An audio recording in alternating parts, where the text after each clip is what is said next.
Okay, this video is just going to be real short, and it's not going to really mean much to anybody except for myself and a couple of other people that have asked me a specific question. That question has to do with, I had mentioned on another video the other day about sanding off laser engraving off the side of a slide, and surprisingly I got at least a half dozen different questions from people last night about doing that. When can you tell that it's easily done? How do you know if it's laser etching or engraved? Well, I'm going to do a real quick thing here to show you a good way to tell how your slide is laser etched and whether it's something that's easily going to be taken off or not. Now, laser etching can be done in two different ways. Sometimes they just shove a carbon molecule onto the surface, so actually there's nothing really taken away from the steel, or at least not much taken away.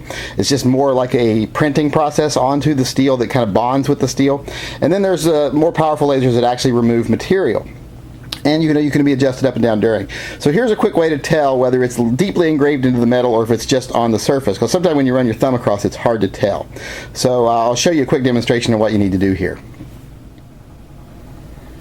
Okay, here's something you can do that's real easy and quick. You just lay a plain sheet of white paper over the area that has the engraving on it, and then you just start lightly rubbing it with a pencil lead.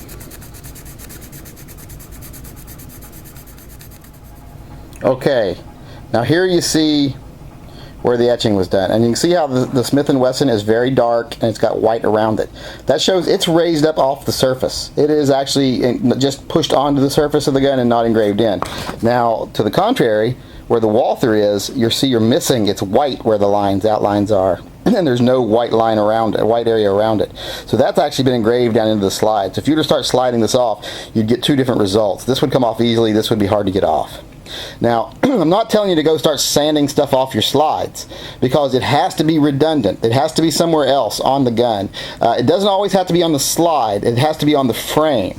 So be careful when you're starting to sand stuff off of frames, because frames are required by law to have a production stamp on them, to have a maker stamp on them. Slides are different. Slides are not usually required to have that material. You may want to have that information on them. So you may want to check and make sure before you sand anything off to make sure you're not making your gun illegal. But when a manufacturer puts the name brand of the gun, the model of the gun, their logo in several different places really big on an item, you're usually okay sanding it off, but it always pays to check first.